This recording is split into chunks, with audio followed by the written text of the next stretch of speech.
영접하는 자, 곧 그 이름을 믿는 자들에게는 하나님의 자녀가 되는 권세를 주셨으니 라고 하는 이 본문에서 하나님의 자녀라고 하는 제목으로 함께 말씀을 나누려고 합니다. 오늘은 영화 설교를 하려고 생각을 했는데 함께 나눌 영화는 블라인드 사이드라고 하는 영화입니다. 2009년도에 개봉한 그런 영화인데 참으로 그 잔잔한 그 감동이 있는 그런 영화예요. 제가 이 영화를 편집하려고 하니까 자막 파일이 따로 이렇게 돼 있어서 편집하는데 어려움이 있었습니다. 그래서 유튜브에 올라와 있는 영상을 우리가 함께 보시고 말씀을 나누려고 그렇게 했습니다. 먼저 영상을 좀 띄워주시면 감사하겠습니다.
이 블라인드 사이드라고 하는 이 말 뜻이요, 이 사각지대, 잘 보이지 않는 곳, 그죠? 그곳을 의미하는 그런 말이라고 해요. 마이클 오어라고 하는 한 흑인 학생인데, 그 아버지는 사실은 누구인지도 모르고 만나본 적도 없는 아버지인데, 나중에 이제 자살을 했다는 소식만은 듣게 됩니다. 그 어머니는 이제 마약 중독에 걸린 여인이었고, 그렇기 때문에 어머니와 강제 분리가 돼요. 그래서 보호 가정을 전전하면서 살게 되는데, 그러다가 이제 그 건장한 체격과 또 남다른 운동 신경이 있어가지고 이를 눈여겨본 미식 축구 코치에 의해서 이제 상류 기독 학교죠, 원게이트 크리스찬 스쿨이라고 하는 이 학교에 입학이 됩니다. 근데 입학은 했지만은 학업을 따라갈 수 없고 또 성적이 낮아가지고 운동을 할 수 없어요. 그러니까 아마 성적이 어느 정도 기준이 돼야 운동을 할 수가 있는 모양이에요.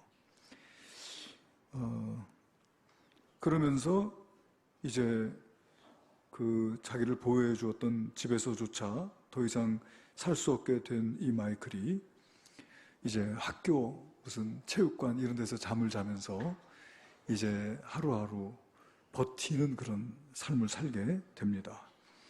잘 것과 먹을 것을 걱정해야 하는 그런 날을 보내고 있을 그 어느 날, 추수감사절을 하루 앞둔, 그러니까 미국이니까 추수감사절이 10월 셋째 주일이니까 아마 10월달 쌀쌀한 날씨인데 반바지에 반팔을 입고 체육관을 향해 가던 이 마이클이 이제 그 션과 리엔이라고 하는 그 부부를 만나게 돼요.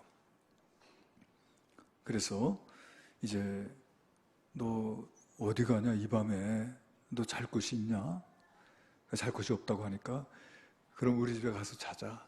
그래서 하룻밤을 재워주게 됩니다. 그것이 이제 계기가 돼가지고 이제 그 집에 이제 자녀로 입양이 되는 거죠. 근데 이제 그 내용을 가만히 보니까 그게 참 쉬운 일이 아닌 거예요. 사실은 우리가 이제 영상에서 봐서 압니다만은 자기 남편보다도 더 큽니다. 물론 18살, 아직 소년이라고 하지만은 자기 남편보다도 더 큰 흑인 이 아이를 자기 집에 재운다는 게 부담이 되는 거예요. 우리 가족에게 어떤 위해를 가하지 않을까? 아니면은 우리 집에 있는 어떤 귀중품을 도난해 가지 않을까? 훔쳐가지 않을까 하는 이런 염려도 되는 것이죠. 내가 너무 오지랖이 넓어서 괜한 짓을 한 거 아닌가 하는 그런 자기 자신과의 싸움이 있었고요.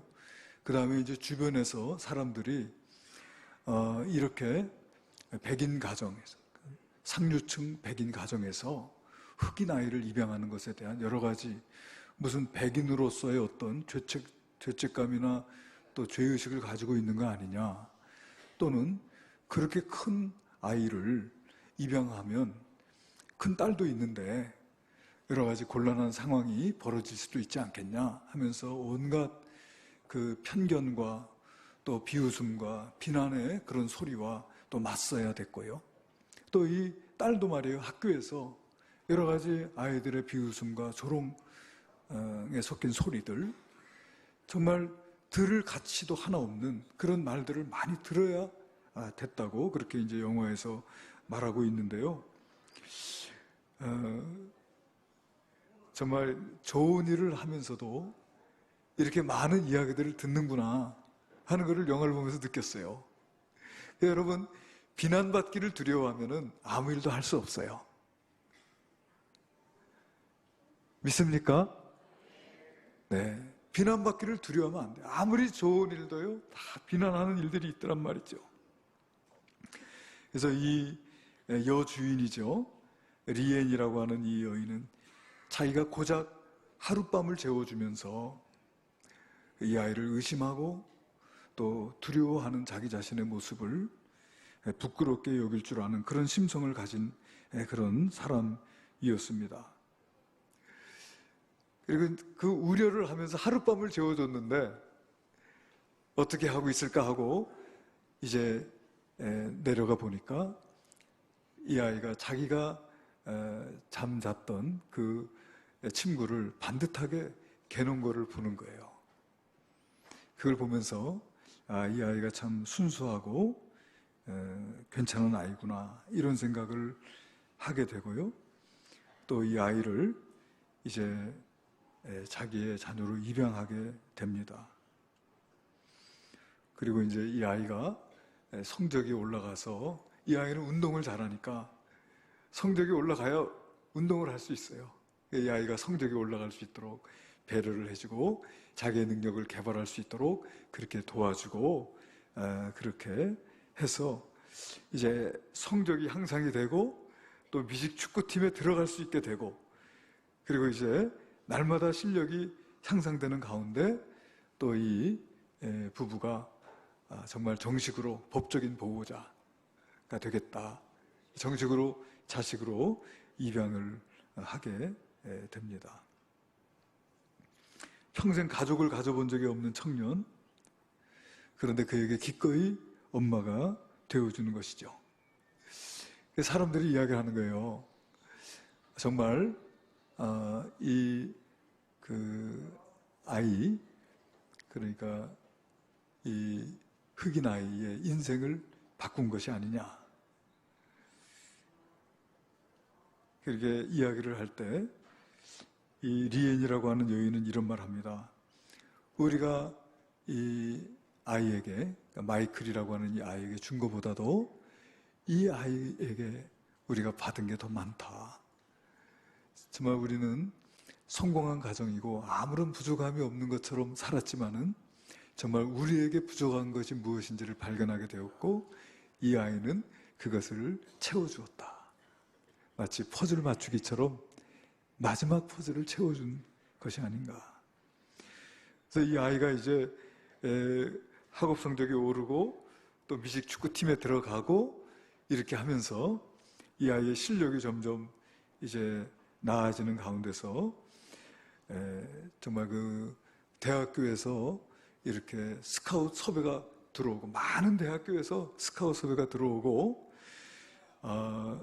2009년도에 프로 미식축구 리그 1차 드래프트에서 지명되어 5년 동안 1,380만 달러, 한화로 약 157억 원이 되는데 이런 많은 금액으로 계약을 체결하여서 화제를 모으기도 합니다. 그러니까 고교 선수 가운데서 말하자면 제일 성적이 좋은 그런 선수가 된 것이죠. 그래서 이제 이 아이의 인생도 달라지고 또 이 아이를 입양한 그 리엔의 가족의 삶도 달라졌다. 저는 이 영화를 보면서 여러 가지 생각이 들었습니다만 두 가지만 말씀을 드리고 싶은데요. 우리의 일상의 모습이 참 중요하구나 그런 생각을 했어요. 정말 이 아이가 그 리엔이라고 하는 사람의 집에서 제공한 그 잠자리에서 하루를 자고 나서 자기가 누웠던 자리를 반듯하게 정리하는 그 모습. 사실은 그 어떻게 보면 작은 모습인데요. 그 모습 때문에 이 아이가 그 집에 받아들여진 게 아닌가. 저는 그런 생각이 들었어요. 그러니까 매사에 한순간 한순간 정말 우리가 우리의 생활에 있어서 그런 성실함이랄까요? 그런 반듯한 모습으로 살아가는 삶이 우리에게 참 중요하구나. 그런 생각을 하게 되었습니다. 그리고 이 아이를 입양한 가정이죠. 션과 리엔이라고 하는 이 부부의 이 가정이 정말 말하자면 선을 베풀었잖아요. 선을 베풀었는데 이분들이 기독교인이라고 하는 단서는 이 영화에서 찾을 수 있는 부분이 그들이 추수감사절날 추수감사절 식탁 앞에서 함께 손을 잡고 기도하는 그 모습 하나밖에 없었어요. 그러니까 무슨 교회에 가서 예배드리는 장면이라든지 무슨 성경을 읽는 장면이라든지 뭐 기도하는 모습이라든지 이런 것은 성경에 나오지 않았어요. 영화에 나오지 않았는데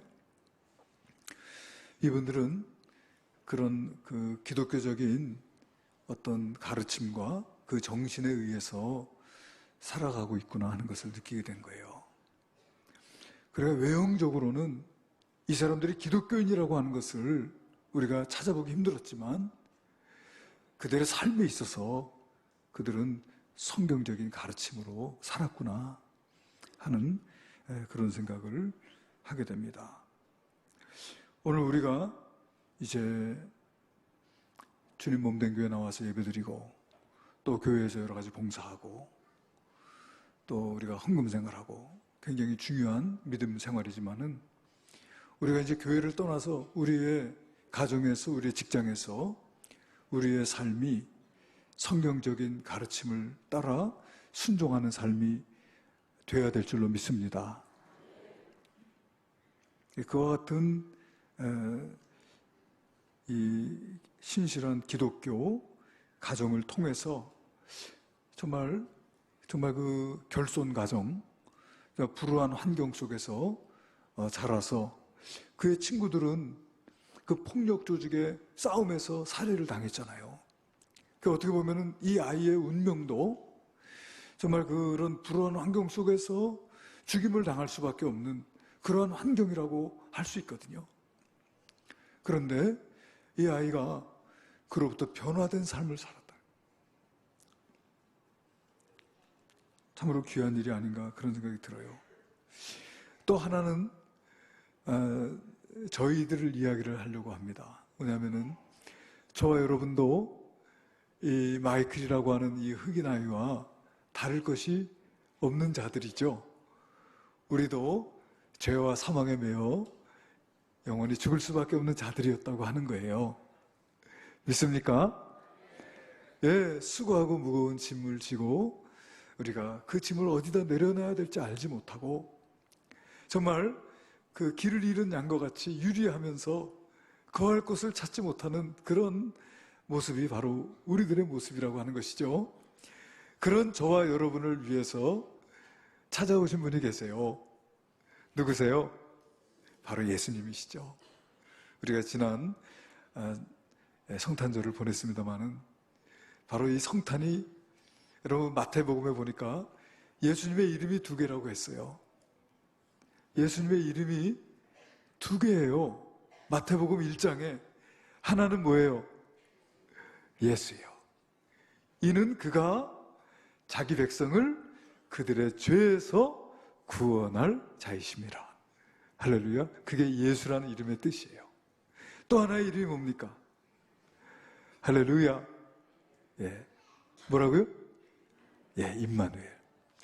임마누엘은 번역한 즉 하나님이 우리와 함께 계시다. 그래서 우리 하나님의 이 구원이 우리에게 오신 거예요. 마치 이 션과 리엔이 정말 그 추운 10월에 그 쌀쌀한 날씨 속에서 이 마이클을 자기 집으로 데려간 것처럼 말이에요. 하나님께서 우리를 찾아오셔서 우리를 구원으로 인도해 주실 줄로 믿습니다. 하나님의 구원은 그것으로 끝나는 것이 아니고 반드시 임마누엘의 축복으로 이어지는 거예요. 그래서 온전한 구원이 이루어지는 것입니다. 여러분, 미국에 이런 일이 있었다고 그래요. 한 판사가요, 그 불우한 환경, 마치 이 마이클과 같은 환경에서 자란 한 흑인 소년이죠. 그는 어려서부터 불우한 환경 속에서 자라면서 술과 마약과 이런 것에 익숙해지고 길들여진 아이인데 어려서부터 도둑질을 하고 사고를 많이 치다가 이제 좀 머리가 커가지고요, 이제 사기를 치게 됩니다. 사기를 쳐서 이제 이 법원에서 재판을 받게 됐는데 이 벌금을 100만 불이라고 하는 엄청난 그 벌금을 맞아요. 그런데 이 벌금을 갚지 못하면은 수십 년 동안을 교도소에 살아야 됩니다. 그러니까 이 판사가요, 이 소년이 불쌍한 거예요. 불쌍하니까 자기 재산을 정리를 해가지고 그 벌금을 대신 내줍니다. 할렐루야. 그게 여러분 속량이에요. 속량이라고 하는 뜻은 뭐냐면은 내가 값을 내어서 자유케 해주는 거예요. 그래서 자기 재산을 정리해가지고 판사가 이 흑인 아이의 이 벌금을 대신 내주고 이 아이가 자유를 얻을 수 있도록 해줬어요. 그게 여러분 구원입니다. 그게 속량이에요. 우리 하나님께서 우리에게 해주신 것이죠. 그런데 그것이 끝이 아니고 이 판사가 말이에요, 이 아이를 풀어줬지만은 이 아이가 돌아갈 곳이 어딥니까? 돌아갈 곳이 다시 그 불우한 환경으로 돌아가는 거예요. 범죄의 소굴로 돌아가는 거예요. 그렇게 되면은 그 결과는 보지 않아도 뻔하다는 것이죠. 그러니까 이 아이를 보내지 못하고 이 아이를 자기 집에 데려옵니다. 자기 집에 데려와가지고 자기 자식으로 입양을 해요. 그렇게 하고 이 아이를 하나씩 가르쳐주고 이 아이가 학교를 다닐 수 있도록 도와주고 이 아이가 사회생활, 정상적인 사회인으로 성장해 갈 수 있도록 이 아이를 이끌어주는 거예요. 그래서 결국은 훌륭한 사회인으로 만들었다는 것이죠. 여러분, 이것이 바로 하나님께서 우리에게 베푸신 은혜입니다. 하나님은 우리를 구원하셨을 뿐만 아니라 지금도 임마누엘의 축복으로 우리와 함께 하시고 우리를 인도하시고 우리를 보호하시고 우리를 승리케 하실 하나님이신 줄로 믿으시기를 바랍니다. 오늘도 그 하나님의 은혜가 저와 여러분과 함께하고 계세요. 하나님께서 우리의 법적인 보호자가 되시고 하나님께서 우리를 인도하시는 선한 목자가 되셔서 우리를 푸른 초장과 실만한 물가로 인도해 주시는 하나님이신 줄로 믿으시기를 바랍니다. 때로는 내가 사망의 음침한 골짜기를 갈 때도 있지만은 그곳에서도 하나님께서 나와 함께 하시며 주의 지팡이와 막대기로 나를 안위해 주시는 것입니다. 할렐루야. 사망의 음침한 골짜기에서도요. 오늘 우리 김정천 장로님의 유가족들이 예배를 함께 드립니다마는 우리 김정천 장로님이 평생 믿음으로 사시고 당신이 이제는 회복되지 않으실 것이라는 것을 아시고 연명치료를 거부하셨습니다.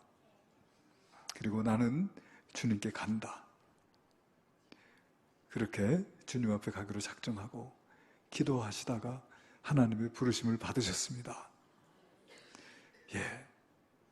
사망의 음침한 골짜기가 찾아왔지만 우리 장로님은 조금도 흔들리지 않고 우리 주님의 손을 잡고 영원한 하나님의 나라로 가신 줄로 믿습니다. 우리 하나님은 우리를 끝까지 책임져 주시는 분이에요. 예수 그리스도를 통해서 우리의 죄를 사하시고 누구든지 그를 믿는 자마다 하나님의 자녀가 되는 권세를 주시고 또 우리 안에 주의 성령을 주셔서 성령의 인도하신 가운데 살아갈 수 있도록 인도해 주셨습니다. 이것이 우리가 지난 주일날 성탄 감사 예배를 드렸습니다마는 이 성탄의 참된 의미라고 하는 것이죠. 그래서 오늘 이와 같은 하나님의 은혜 가운데 살아가실 수 있는 저와 여러분 되시기를 주님의 이름으로 축원합니다. 기도하시겠습니다. 하나님, 예수 그리스도로 우리를 구원하시고 임마누엘의 은혜로 우리에게 온전한 구원을 누리도록 인도해 주신 하나님, 감사와 찬송을 돌립니다. 누구든지 그 이름을 믿는 자, 예수 그리스도를 영접한 자에게 하나님의 자녀가 되는 권세를 주셨으니 하나님이 은혜 가운데 살게 하시고 담대한 믿음으로 살아갈 수 있는 저희들이 되게 하여 주시옵소서. 귀하신 예수님 이름으로 기도하옵나이다. 아멘.